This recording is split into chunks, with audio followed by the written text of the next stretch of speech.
你几点回来的这么晚？有一堆破事儿绊住脚了。你好像有一点心事。你和孩子来了，我能有什么心事？我像天天过年一样。你还没学会说话。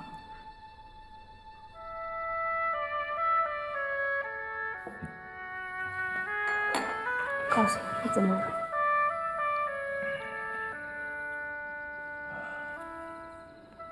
亲爱的，我想跟你商量点事儿。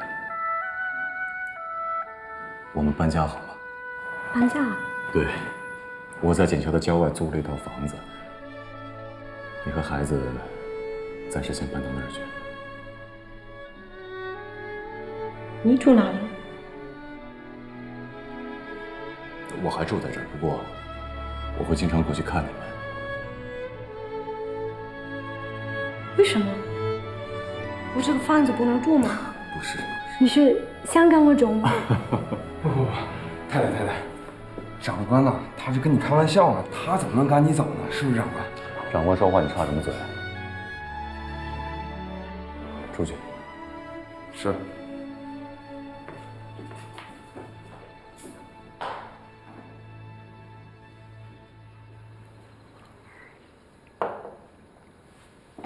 亲爱的，你就这么想，你就当嫁鸡随鸡，嫁狗随狗，好吗？拜托，别用命令的语气和我讲话。你可以对你的士兵蛮横，可我是你的妻子。这事儿我已经决定了。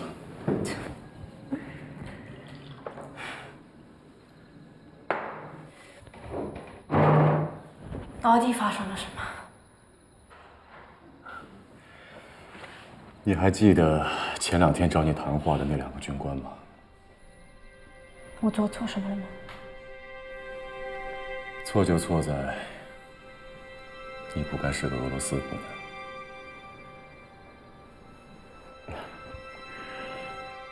航空总署有一条该死的特别军规，说飞行员不能娶外籍老婆。为什么？也许是出于安全的考虑。我对你们国家构成威胁了吗？他们怎么认？只是他们。好无道理。中国的疑心真的太重了。你说的对，但那也是没有办法的事儿。因为中国从古至今有太多的列强闯进来过，比如说美国、法国、西班牙、德国等等等等，现在是日本，所以中国人对西方列强有一种本能的不信任。这和我有什么关系？本来没关系。对呀，本来没关系。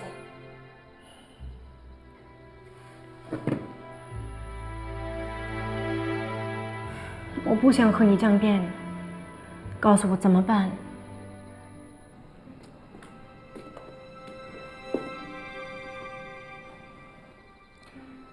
我们暂时分开一段时间，只是暂时的。如果外人问起来，就说我们离婚了。离婚你别那么认真，只是跟他们那么讲。是欺骗别人。但如果不那样的话，他们有可能会把我除名，那我就开不了飞机了。飞机真的比我还重要吗？飞机是飞机，你是你，你和飞机我都想要。但是你知道，我离开了飞机，我就什么都不是，我甚至不能养家糊口。好，别说了。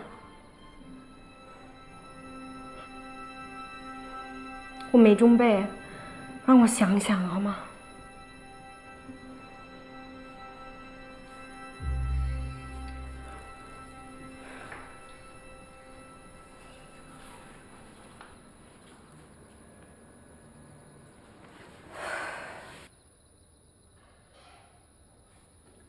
告诉我，你现在对国家有用吗？你从丰田跑出的那一天跟妈是怎么说的？我说我要打回去。你到南京5年了，打过日本人吗？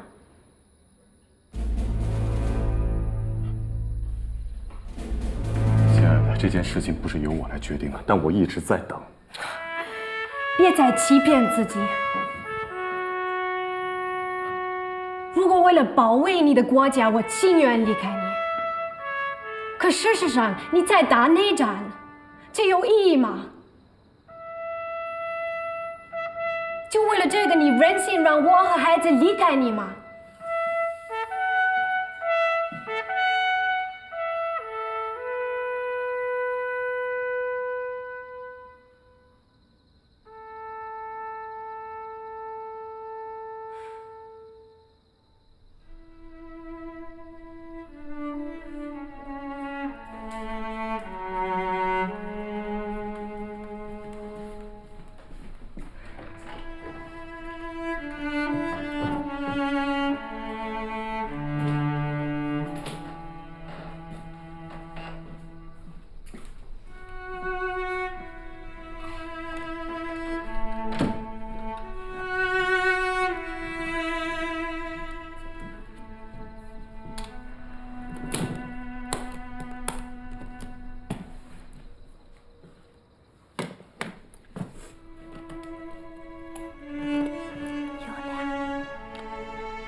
我说你写，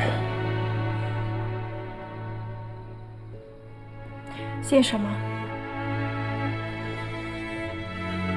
辞职信，我不干了。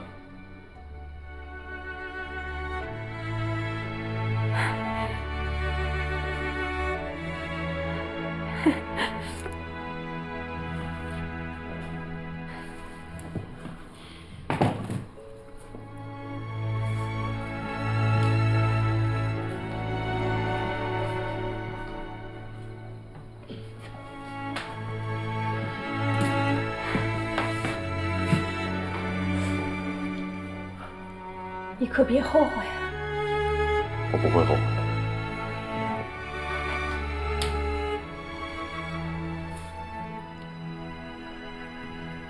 还是你写吧。亲爱的，我下不去手。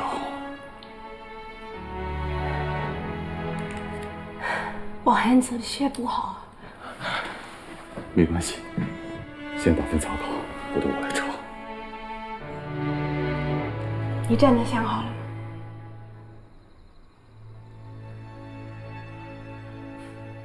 毛总队长，运转航空总署，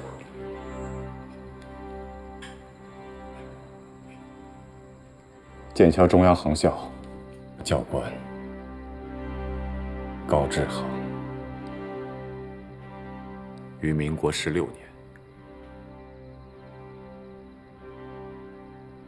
去俄国贵族之后，格里尔皆前进之后，因此触犯了航空总署特别军规第7条。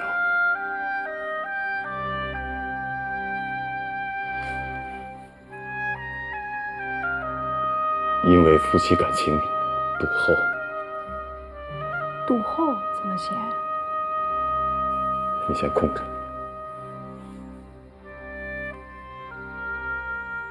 女儿年幼，难以割舍，决意我学辞职。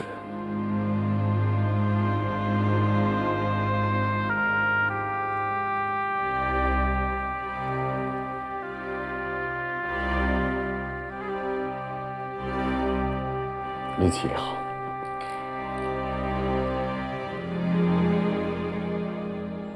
本人原名高明九，于民国10年，不顾家人反对，改名为高志航，以为志在航空，报效国家，拳拳之心苍天可见。志航深知辜负了党国的器重和栽培。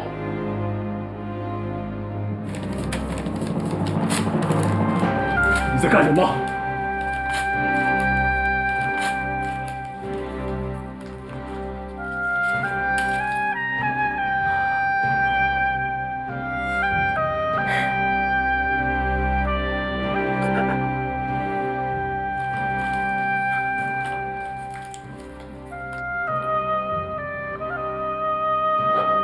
我想好了，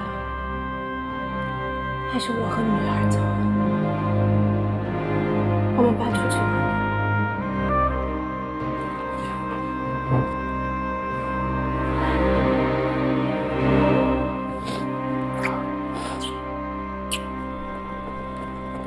卖报！最新消息，中日签订和美协定，热河察哈尔划给了小日本。请问停一下，孩子，给我来张报纸。好。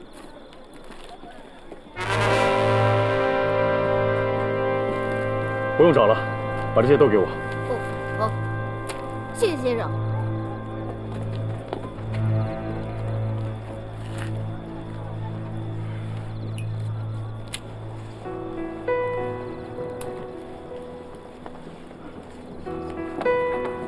干什么？什么和美协定？和是何应钦，美是梅津美治郎。南京居然和日本人做买卖，说什么？说河北、平津地区的国民党全部取消，还说东北军、中央军还有宪兵第3大队全部撤出河北。还有更过分，何应钦竟然提倡停止一切的反日行为，他妈混蛋！日本人能过黄河吗？也许吧。要是过长江呢？最好打到南京来。为什么要这么说？有一种女人，非要等到孩子死了才肯下来。你是说你们的委员长？上车吧。上车。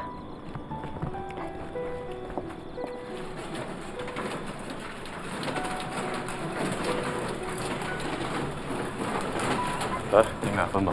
哎，谢谢老总。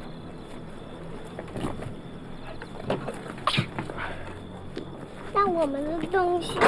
东西在这儿呢，宝贝儿。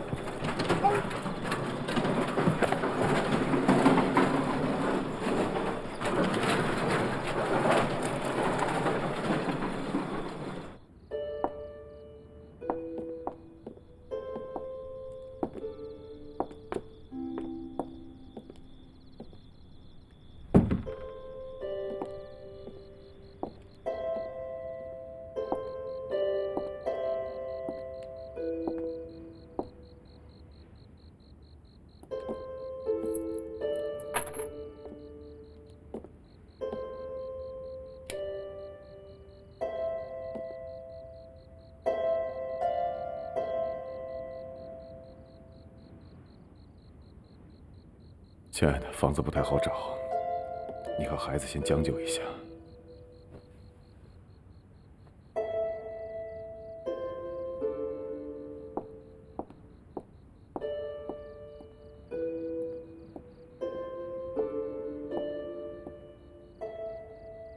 是这样，这周围住的人很杂，尽量不要和陌生人提起我。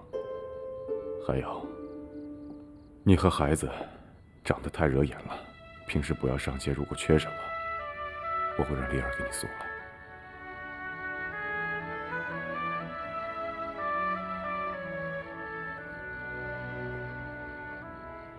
我们不会永久分开吧？不会，我向你保证。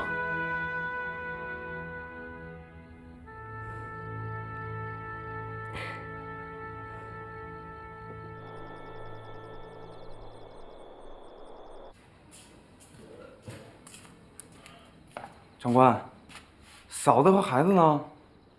他们搬到信林街17号去了。背一遍。信林街17号。明天买些吃的喝的给他们送过去，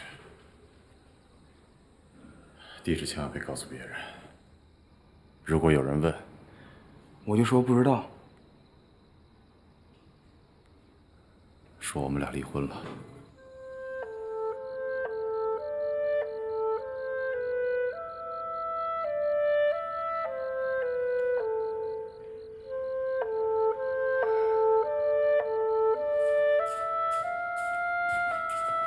长官，不对呀、怎么了？昨天嫂子还让我给她买一些东西，说你们结婚6周年纪念日，然后好好庆祝一下。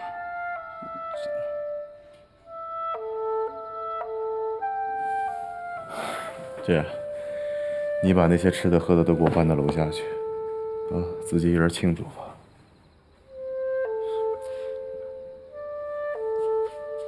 我自己有什么好庆祝的？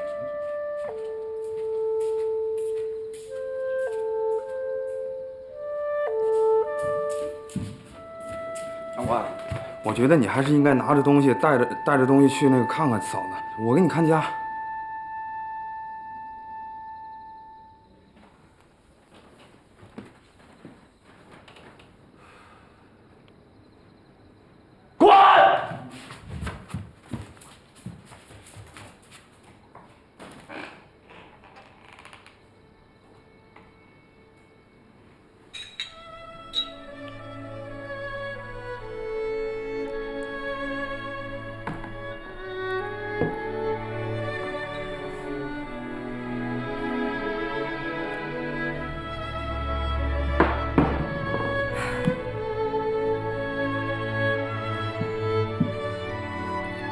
你老娘不在，我替他骂你，你是个瘪犊子。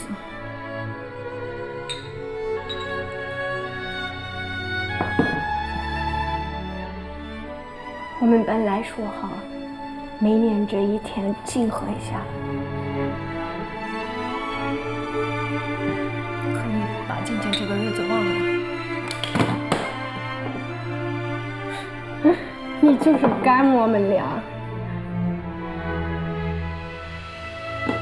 也得挑一个日子呀。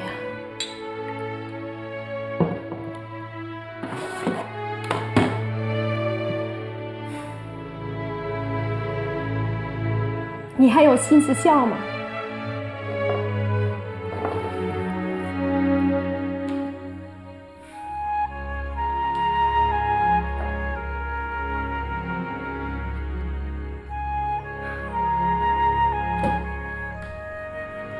我在中国没有妻女，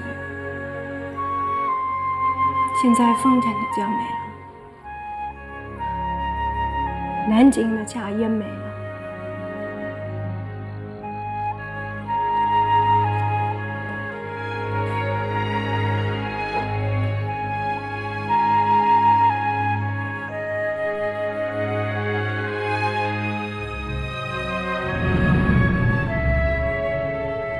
夫妻对拜。你还记着我们结婚那一天？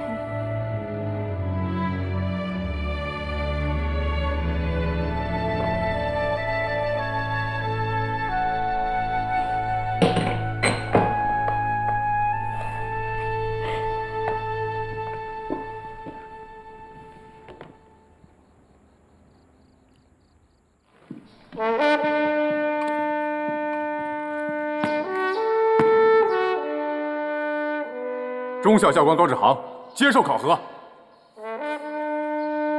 周高官，把情况跟他说一下。是。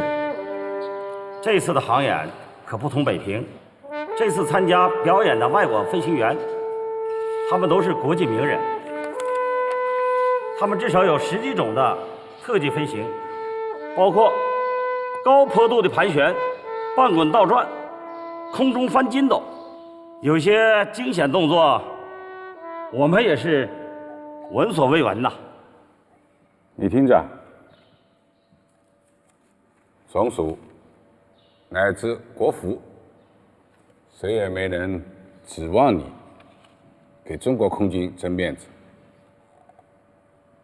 但是也不想因为你而过于难看。你明白什么意思吗？明白。你不明白，飞行表演当天，委员长要去洛阳避寿，你知道这是为什么吗？就是怕你演砸了，把脸丢进了地中海和大西洋。您要是有更合适的人选，您现在就可以换人。晚了，报告委员长已经批了。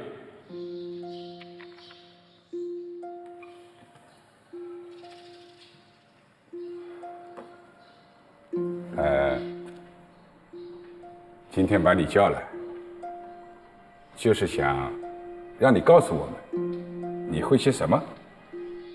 那得看您让我飞什么机型。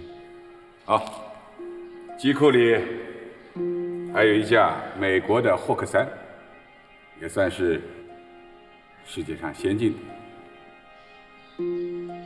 我会让那些外国飞行员记住，中国有个高志航。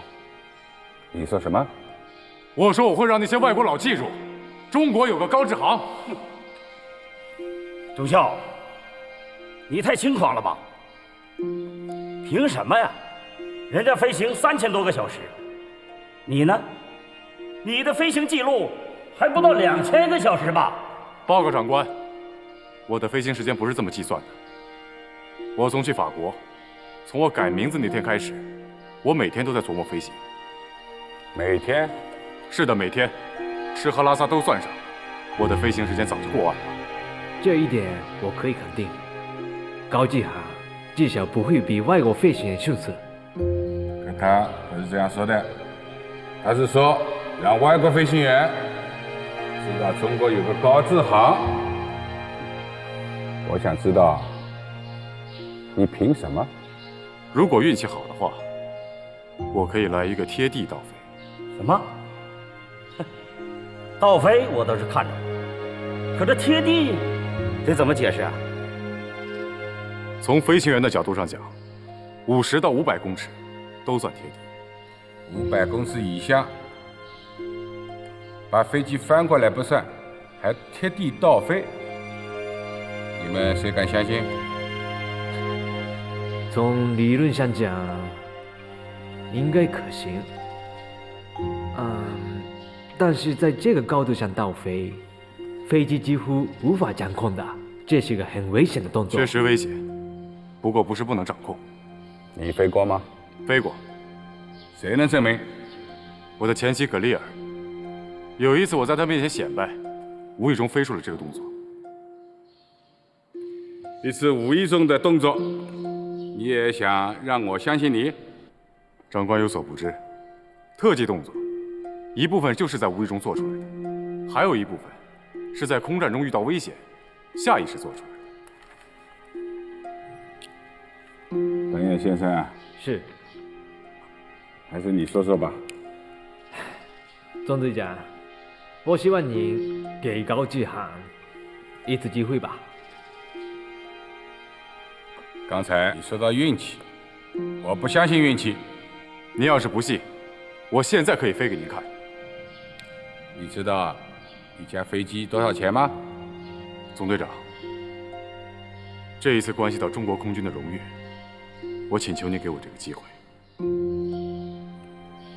那好，那你明天第一个军令状给我，我现在就可以写。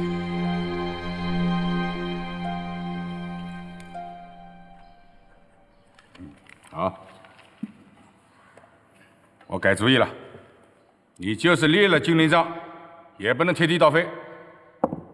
还有，啊，你们2位今天就到这里吧。是，回吧。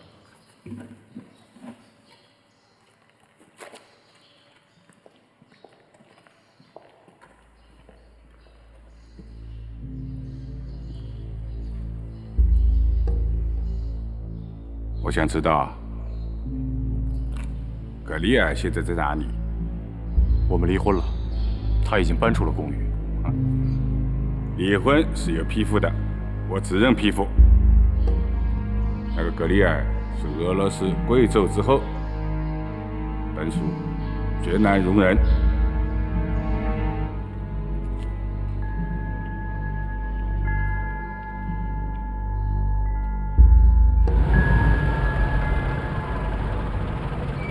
哎，有事儿啊？这是1周的气象表，总署让我交给你的。用不着了，日子定了，我做最后打算。哎，等一等，等一等，我有话问你。我听总主任说，你要贴地倒飞。他们咋说的？还能咋说啊？他们说你是疯子，说你不要命了，从50到500就是死亡高度，何况贴地倒飞啊？放心吧，这个方案已经让总队长给否了。可是你不死心。我啥都没说啊。没有谁比我更了解你的，你的胆子晒干了比倭瓜还大。这是一个千载难逢的机会，我不能放弃。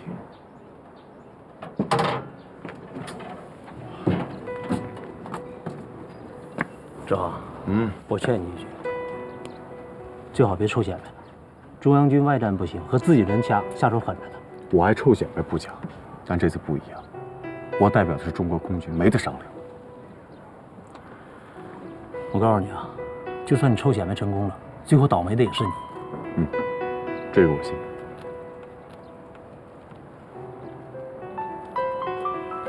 你听我说啊，你还不了解姓包的，在航空总署，就连周主任都得让他3分。他不就是委员长的表亲吗？老乡加表亲等于嫡系，我们这些人的小命全都攥在他手里头。他能把我咋的？他还想把我咋的？我连老婆都给保不住。是，我都听说了。你把格里尔秘密转移到了郊外，如果我们没记错的话，是杏林街17号。干什么玩意儿你啊？监视我？干什么玩意儿你啊？问你话呢！松开，松开！我跟你说啊，要不是我监视你，你早就玩完了你。把话说清楚了。南京的特务系统堪比明朝的锦衣卫，一旦你要进入他的视线，那你就撤都撤不出来了。那你看我该咋办呢？啊？要么休了他，留在南京；要么带格里尔远走高飞。如果你要选择后者的话，我敢肯定，他们肯定会在背后打你黑枪的。为啥？你天生功夫厉害，他们怕你投靠共匪啊。我跟共匪有什么关系？啊？说这个得有根据吧？他们不需要根据，需要什么根据？只要你有抗日救亡的言论，他们就可以跟共匪扯在一起。别给我扯了你！行，你自己看着办吧啊！我话都跟你说清楚了。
哎呀，哎呀，东北爷们儿，我们好像在哪见过吧？哦，我想起来了，好像是逮捕沈以勤的那天晚上吧。宪兵队的小毛队长。你知道？我老婆孩子呢？我还想问你呢，你的老婆孩子去哪了？一个女人碍上你们啥事儿了？哼！哎呀，这还得问你，你说你干嘛非娶个洋娘们儿？有能耐你们拿枪跟鬼子干去！一个女人你较什么劲？真他妈搞不懂！高志航，搞懂了也没什么用。我们都是端着人家那碗饭，要学得乖一点。说吧，想干啥？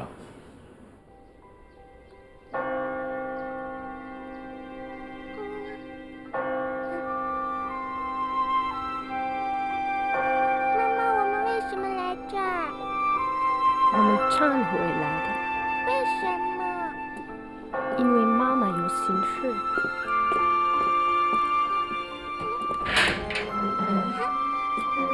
My child, you're upset. Do you have any regrets? Father, my husband was forced to separate from me. I know I shouldn't blame him, but I still hate him for it. This morning, I just left home with the baby. Now, I don't know where to go. I just want to hurt him. I know I shouldn't. Are you sure your husband still loves you? I have no doubt.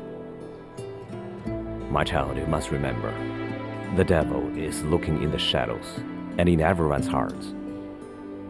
And for you, your devil is hatred. Hatred is toxic. And if it overflows, it will eventually eat all your love. What should I do? You must ask the Lord for forgiveness with a sincere heart. If your heart has love, then God will shine down upon you. And then whatever you do, you'll have happiness. What if I leave him? I say whatever you do because we've all sinned. But what's important for you is that you learn how to forgive. I know. Thank you, Father. 实话跟你说了吧，上峰有令，要把你的老婆从南京的地面上驱逐出去。当着我的面，啊？你看，我也知道这事儿吧，是有点缺德，我们也不想这么干。他是从东北逃难出来的，让他回东北。对不起，这个就不是我操心的了。你别逼我。哼，高志航，你不敢。算上你这把枪，我这一共有4把枪。你也不敢。委员长50寿诞，我要做飞行表演，知道我代表的是谁吗？中国空军。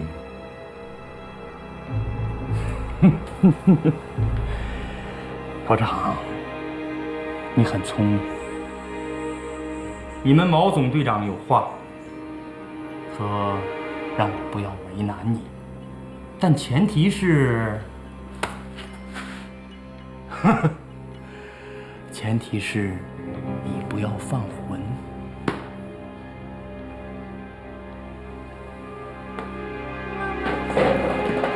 高志航，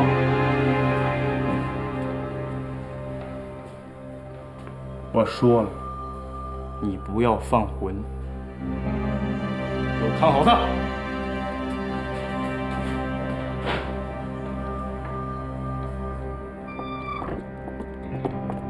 你们是谁？美人儿，别怕，我们什么都不会干，只是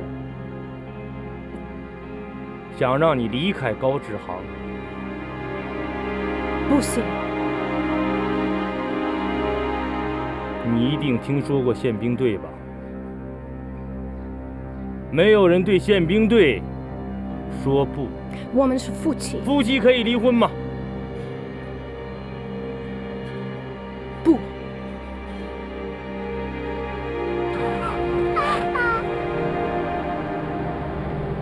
高志航知道吗？这个事情没有高志航知道的必要。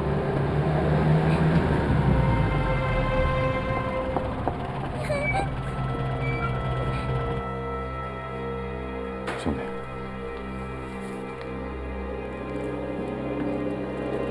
不行方面。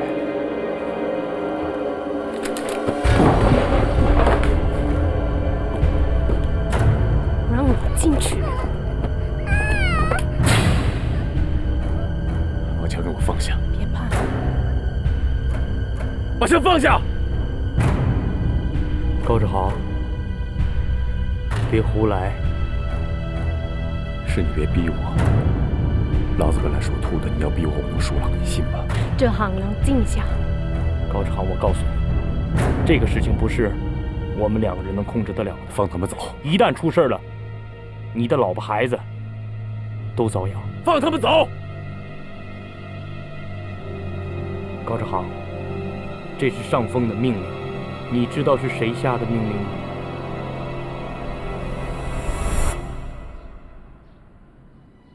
爱谁谁，当我面挟持我老婆孩子，天王老子我都不管。好，我放人。格丽尔，进屋。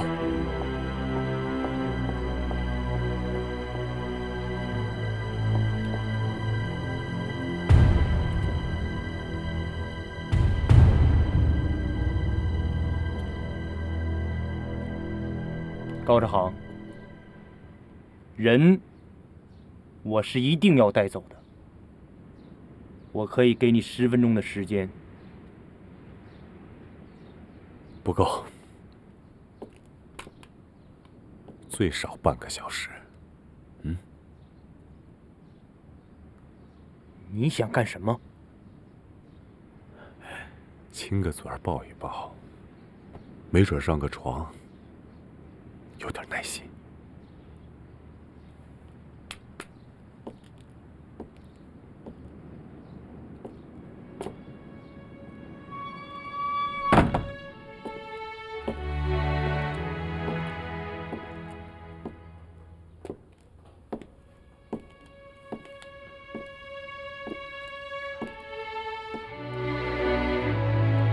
对不起，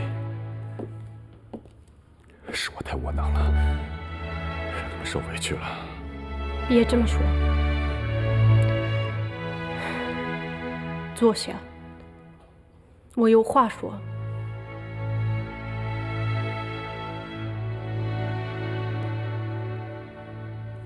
坐下。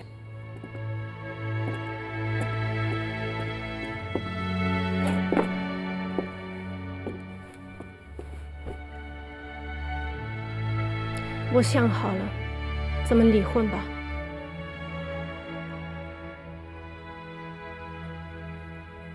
我已经写好了，你拿这个就可以办离婚。你给我扯什么犊子？你少一点上，摆明有本。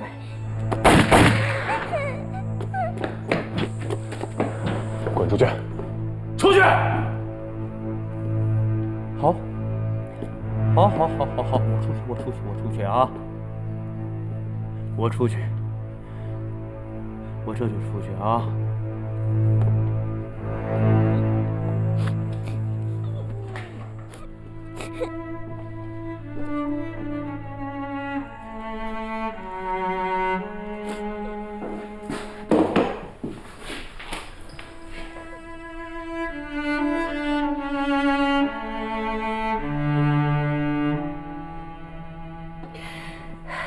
相信我只要开口，你会跟我走，你会的。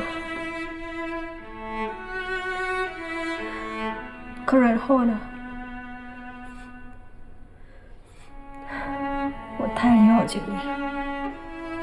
飞机是你的命，离开了飞机，你经济上就没了。你也说的。雨果说过，人有2次生命，一次是开始生活的时候，一次是萌发爱情的时候。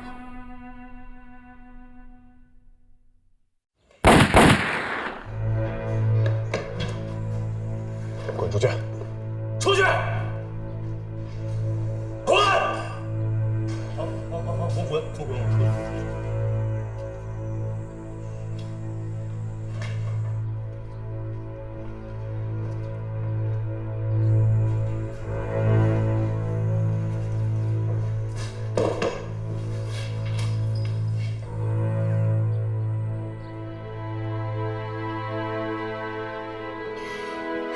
我相信我只要开口，你会跟我走，你会的。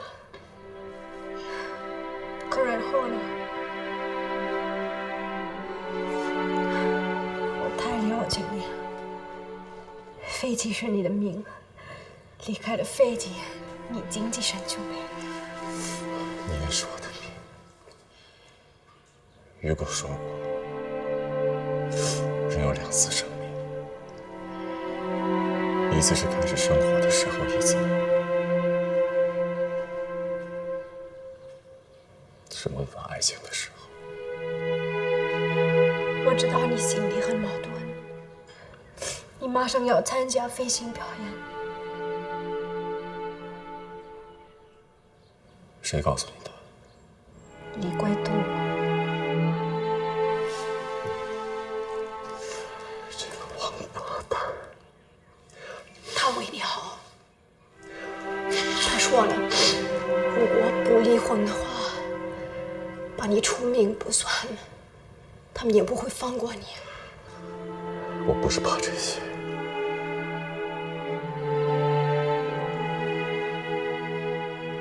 我怕的是，真到中日宣战那一天，我没有飞机打鬼子。我一直在等，我知道会有那么一天的。你是对的。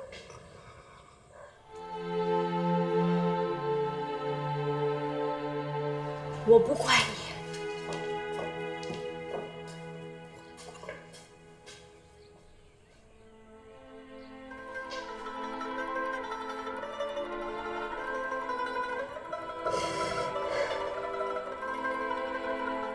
答应我一个要求好吗？你说。我想带走一个女儿。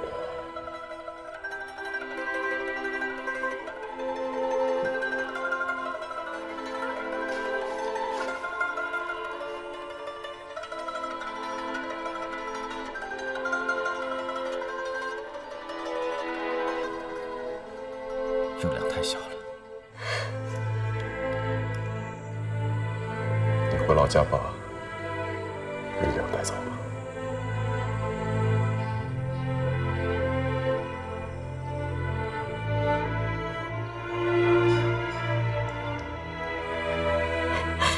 我怎么跟家里说？我会给他们写信。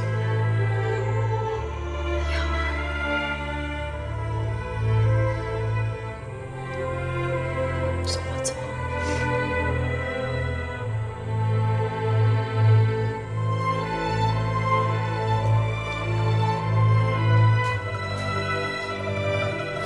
等等。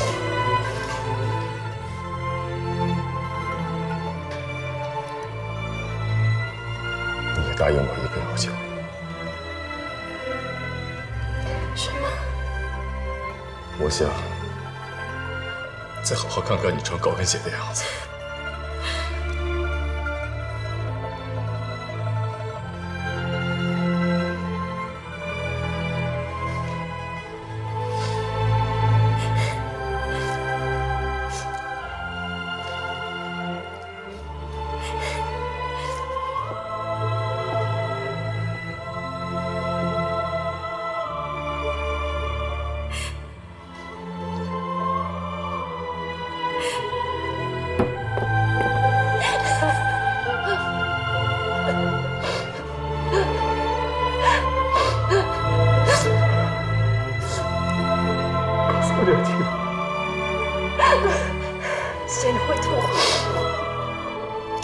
然后我还不知道，真不知道我没有家。这样不知道你就待在这儿跟你说好。我没有名分。那就去丰田，丰田还有我们的一套房子。不想住，我住这个房子，我会想起从前的。先别管了，你妈说过，老天不饿瞎家教，而且我不是瞎家教。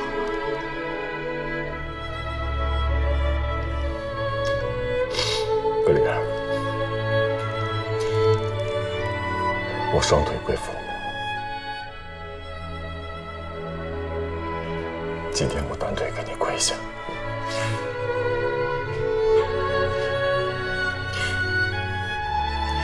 我这条腿是你给的，没有你，没有我的今天。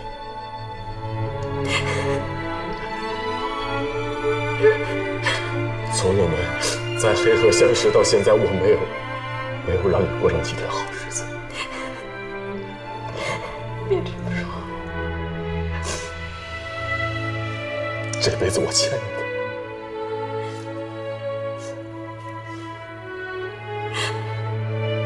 下辈子我一定还。你在骗我，我还有下辈子吗？妈说过，人死了会投生。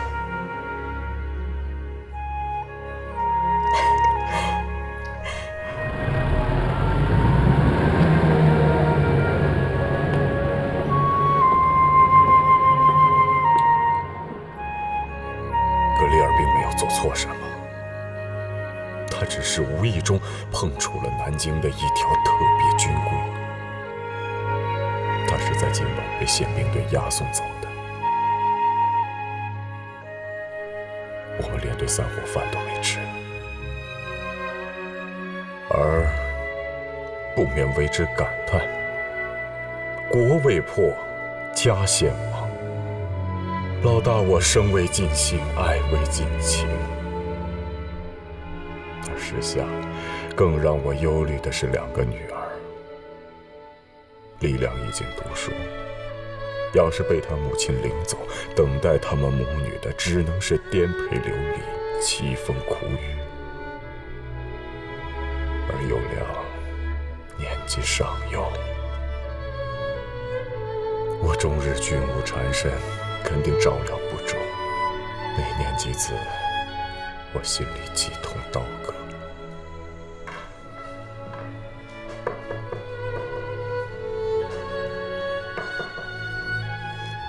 进来。长官，我上街上给你买了点熟食，还有白酒。啊。比尔，以后你不用照顾我了。那哪行啊？我就是管你的。你没明白我的意思。以后你照顾有亮。是。可是他有点不太喜欢我。那是因为你不会照看孩子，不会哄他。有良喜欢小动物，得空的时候去镇上买2只狗，啊，要大狗，小狗我不喜欢。是。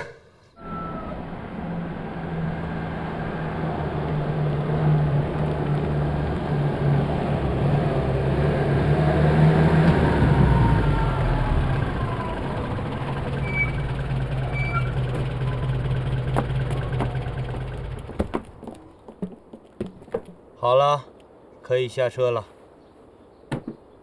来，我扶你。哎呀，美人啊，真是舍不得让你走啊。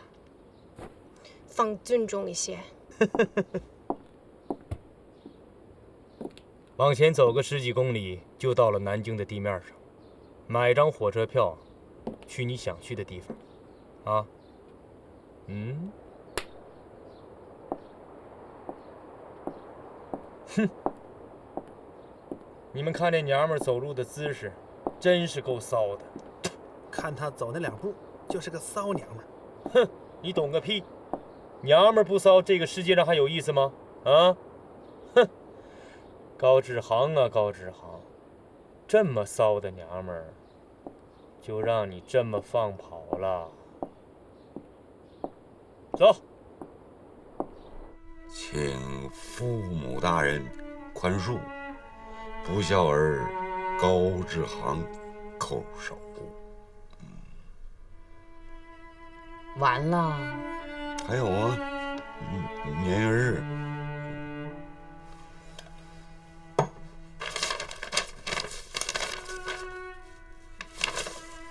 你说，挺好的一个家，说散就散了，你说呀？这个王八犊子，你说呀？你说呀？这俩女儿说不要就不要了，你们老高就兴这个是不是？丧尽天良。你也就是那个听三不听四的主，信上不说了吗？是不是？不是老大不要他，是他们上级有规定，飞行员不准娶外国女人。外国女人咋的了？外国女人不是人呐？说的是呢。你说你老大这章程到哪儿去了？当初领回家来，咱不也没让进屋吗？这不也进来了吗？这跟他上面闹啊！你寻思在咱个人家呢？那当兵吃粮就得服人家管，服人什么管？让他给小日本子交枪，他就交啊？你看你有外甥啊，你有能耐，哎，你上南京闹去，我给你打票呗，啊？这那玩意儿，你说咱老大这个兵当的呀，他多窝囊啊！你说呀，小鬼子不打啊，一竿子撩南京去了。到南京娶个媳妇儿，结了婚吧，又说啥不符合规定，让离婚。哎呀妈呀！你说老大图啥呀？你说，要我呀，我就一竿子撩了。傻丫子，上哪儿啊？回东北当王房奴啊？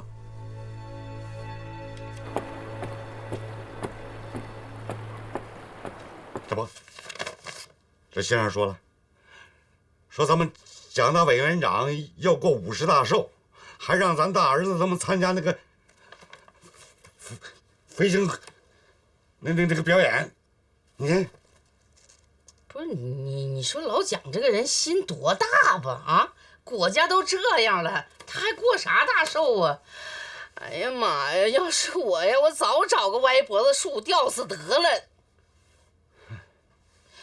那啥，我拿纸，你给他写信骂他。我拿纸，你别拽我。你给我拉倒吧，事儿都到这份堆上了，你骂他当勇啊？你不让老大更上火吗？你这人，他上火，我不上火呀，我呀。哪天葛丽尔让我回来领孩子，你说我这个老脸，我往哪儿搁呀，我呀？你又来了不是？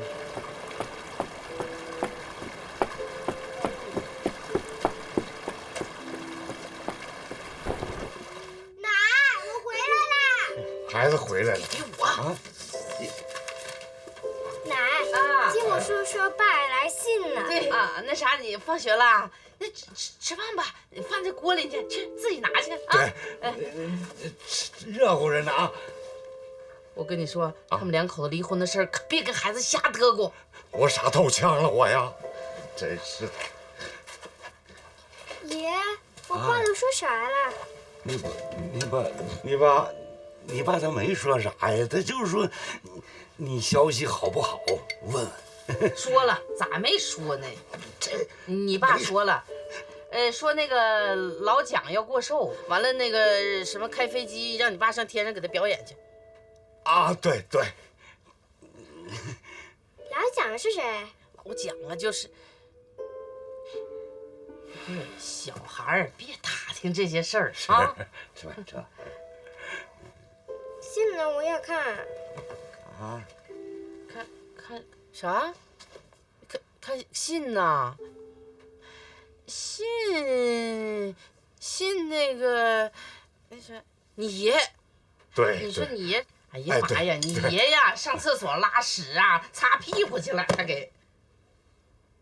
高志航和葛丽尔离婚的消息，高家不光瞒着孩子，也瞒着村里人。在很长一段日子里，3棵榆树都在谈论着那个白俄女人。孩子不高兴了不是？她给村里留下了很多的话题，比如杂种、贵族、高跟鞋、咖啡、面包、上帝，还有抱着啃。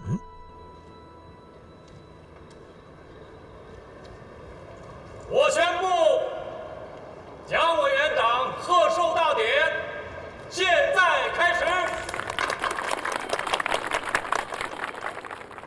全体起立，奏中华民国国歌。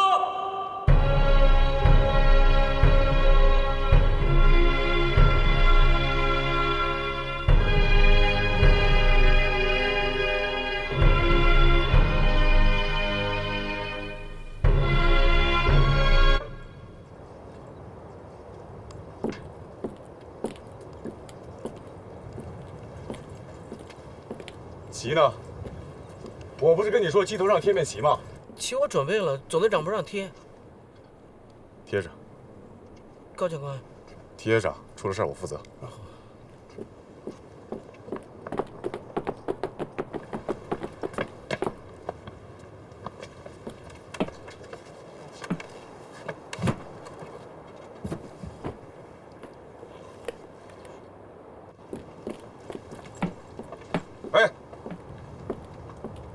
谁让你贴的？我让他贴的。不准贴。为啥不准贴？请问总队长，我又触犯哪条军规了？我是怕你丢人现眼。那您可以取消我的飞行表演，现在还来得及。哼，高志航，我知道你有意见，说出来可以听听嘛。驱逐格里尔是你下的命令。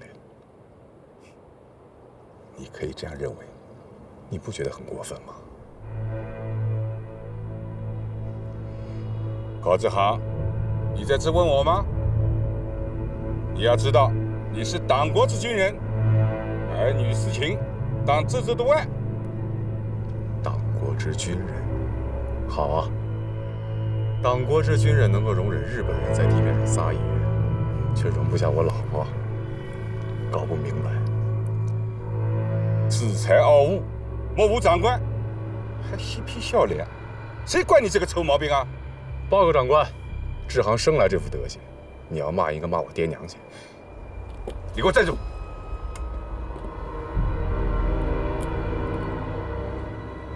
高志航，我再次提醒你，不要头脑一热就玩个贴地倒飞，这样要出乱子的。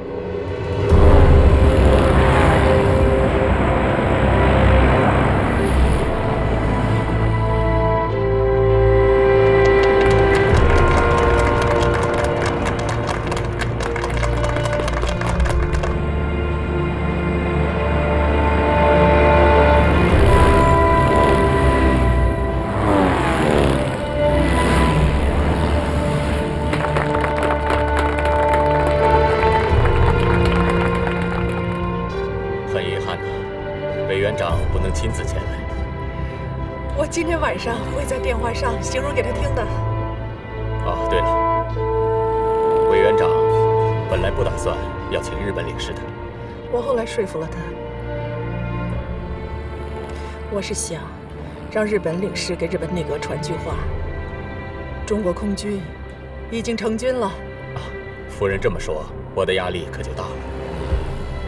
说实话，就中国现在的情况，空军和日本比起来，数量上是有绝对优势的。我不这么看，我更看重意志。楚虽三户，亡秦必楚。法国素有特技表演传统，从1931年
叫什么？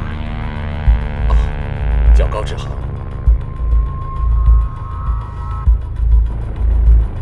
高志航，你对赌什么？你别忘了，你今天代表的可是中国空军。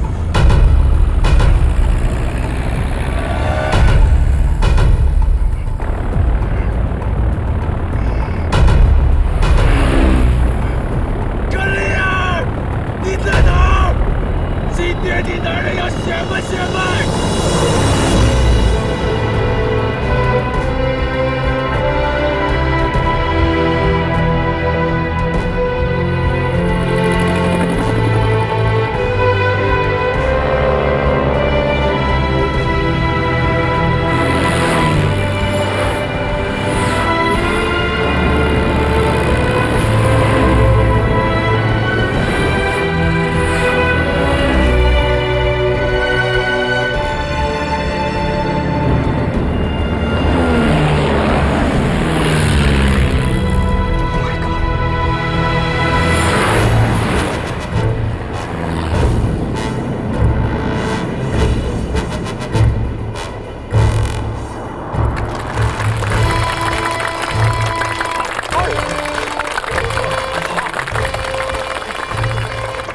真不敢相信。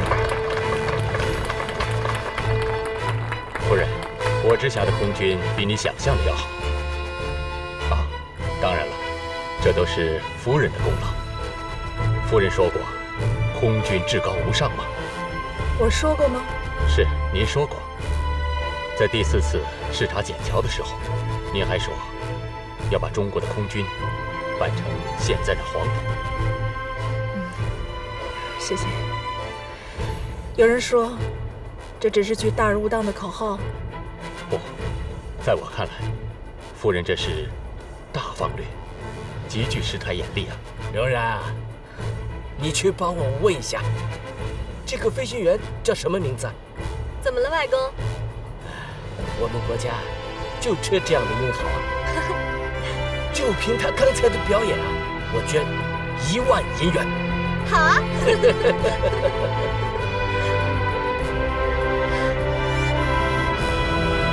天上午10点，我要接见这位高志航，给他座位。好。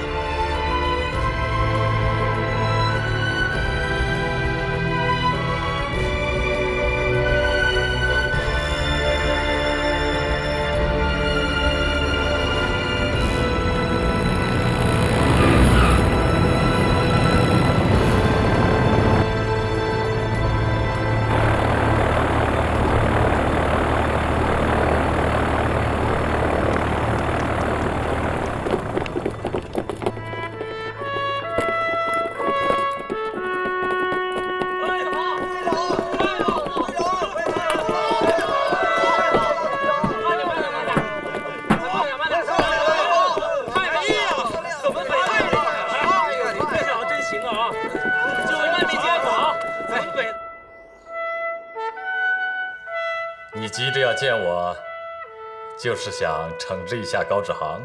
不错，未曾匹夫之勇，全然不把上司的命令当回事，你能容忍这样的部下吗？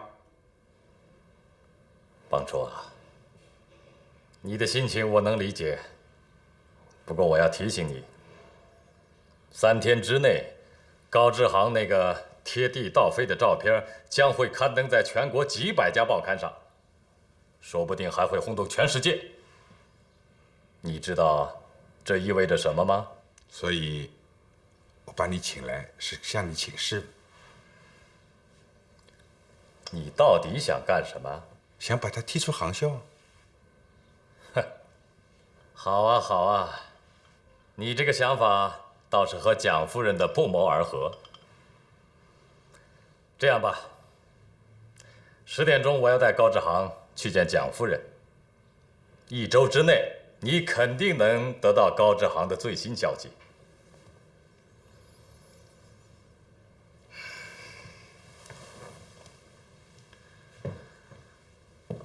我说帮主啊，容人者，方能为众人所容啊。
长官，您看什么呢？蒋夫人有个毛病，不是习惯，她见不得别人身上有线头什么的，这样她会不舒服。那我该怎么称呼蒋夫人？我一直以为你是个粗人，看不出来你也挺细心的。这是我来南京以后学会的。他更喜欢别人称他公职。可我听说蒋夫人挂名的公职不少。你是空军教官，还是叫他秘书长吧。明白了。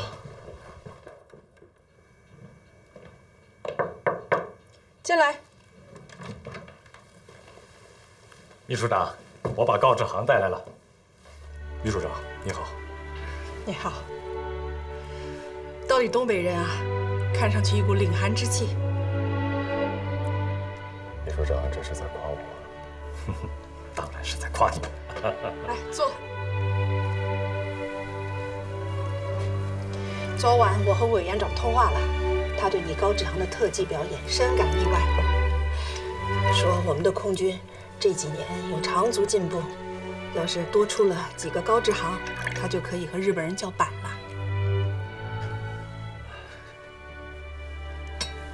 后面还有话说我们的空军还年轻，有很多的事情不尽如人意。这一点，我这个主任理当第一个反省。我这个秘书长也要好好反省。今后我会把更多的精力放在空军上，让你们看看，这些都是书籍资料，都是和空军有关的。光这一本杜黑的《制空权》，我就已经啃了2遍了。知道杜黑吗？杜黑在欧洲被称为战略空军之父。这本书我在法国时就看过。惭愧，人我知道，书没有读。身为泱泱大国的空军1号人物，你不研究杜黑，近乎失职啊！是，请夫人转告委员长，卑职一定精进努力。高志航啊，在当前的时局下，我很想听听你对中国空军的看法。我只是一个普通的教官，空军乃国之大器，还是请周主任说吧。你年轻又是军人，不要顾忌太多嘛。国军将领有很多疏于军务，却精于事故，我不喜欢的。夫人都发话了，你就放胆说吧，啊？是。自从日本人进关以来，我平日里想的最多的，就是中日一旦开战，我们会不会很快丧失制空权？我们内部有人说，中日一旦开战，我们的空军一触即溃。夫人，这话可不是我说的。如果我记得没错，好像是毛邦初在会上的发言。可你也没有反对啊。秘书长，这你也知道，就我们空军这点家底，也只能对付共军。制空权真有那么重要吗？和共军相比，我们拥有绝对的制空权。我们还搞了5次大围剿，可时至今日还没有消灭共军，这对杜黑不是个讽刺吗？秘书长，请恕我直言，这只能说明我们的空军还不够强大。但是，我觉得陆军有推卸不了的责任。不客气地说，因为陆军的无能，空军的优势几乎被他们消磨殆尽。这个我赞成，我反对空军制胜论。就今天的中国而言，我觉得陆军仍然是老大。我这个航委会主任，甘愿做跑龙套的角色。有你这句话，我这个秘书长可以安然无虑了。中日难免一战，一旦有亡党亡国那一天，我可以用你周芷柔这句话为自己去开脱罪责啊！我不是这个意思。算了算了，不用解释了，我们换个话题吧。我请示过了委员长，想在近期派一个空军出访团，利用考察的名义采购一批飞机，这事非同小可。周主任认为谁当这个领队最合适啊？采购的事一直是毛邦初负责的。这个嘛，毛邦初，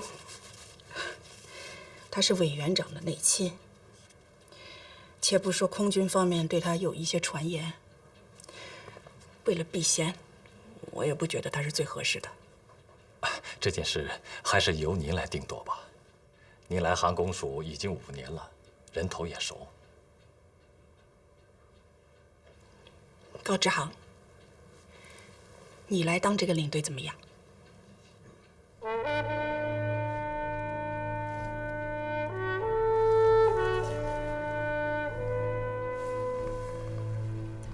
承蒙秘书长厚爱，不过志航官阶低微，资历有限，万一出了纰漏，怕担待不起。你留过法，我也相信你的专业眼光。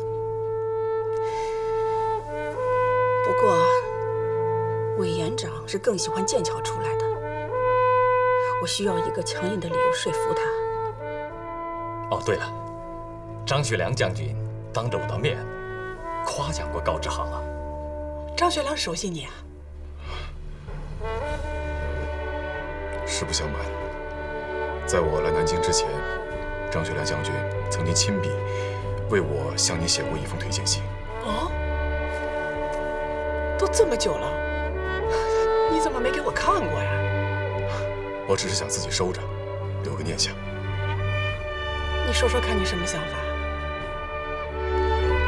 志航不想靠人际关系，而是想在战场上证明自己。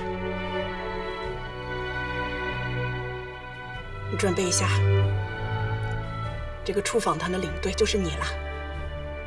是。我想诸位都已知晓，南京航空总署基于国内的局势发展、空防战术的需要，现决定将空军的教导总队改为驱逐总队。下面分6个大队。本人身为新任司令长官，深感责任重大呀。我在这里盟誓，我愿与诸位同仁一道，沐浴领袖光辉，秉承总理遗志，为建设我强大空军殚尽竭力，子而后已。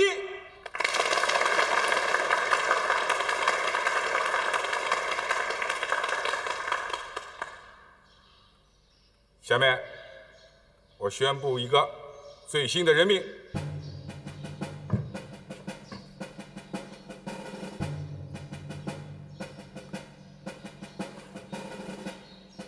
请高志航上台受令。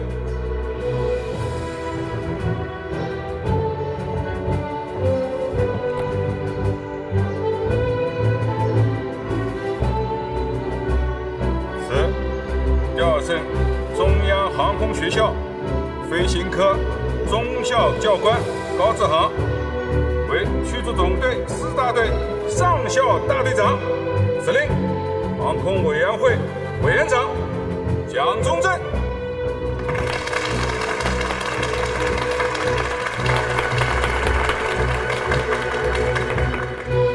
鉴于高志航在着手飞行当中的出色表演，航空总署决定授予他宝鼎勋章1枚。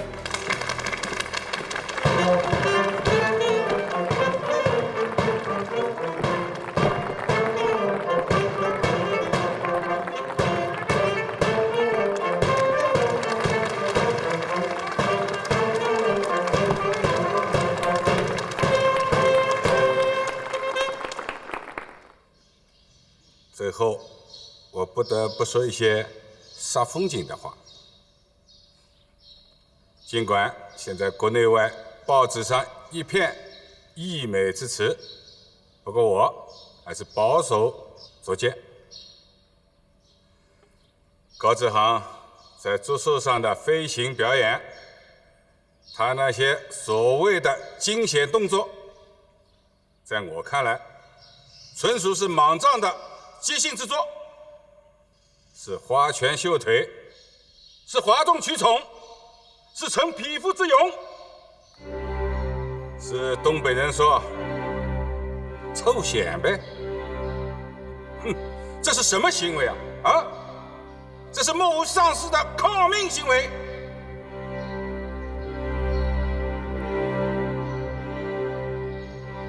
诸位，我至今都不敢想象啊！一旦要是那次表演失败，在观礼台上的那些军政大员们，情何以堪？本司令长官在晋升表奖之外，要给高志航一个特别警告。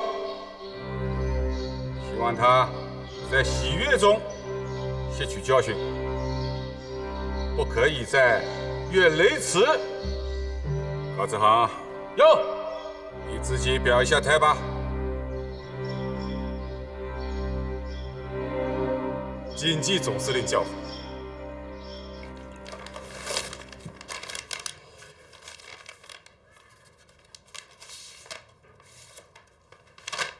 老弟啊，这是你的，徐哥，拿着。哥哥，这钱可我不能拿呀！哎呀，拿着。不能！小弟向您学了这么多东西，这是该交的学费呀！啊，哥哥，香呢？哎呀，冠廷呀，你别整得这么懂事行不行？啊？得了，哥哥，来，大哥，待会儿再给小弟一个懂事的机会。好，这机会你得给呀。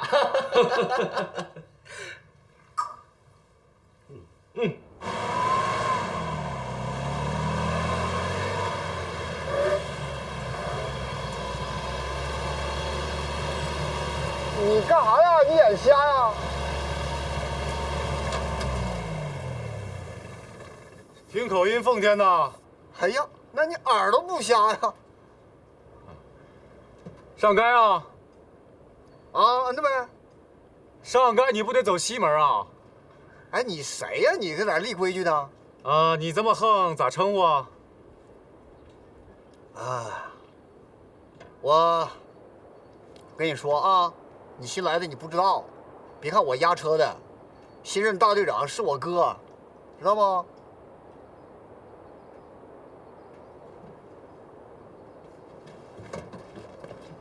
来，你给我下来！你下来！哎呀，让我好好看看我这个兄弟。下来，站住了啊！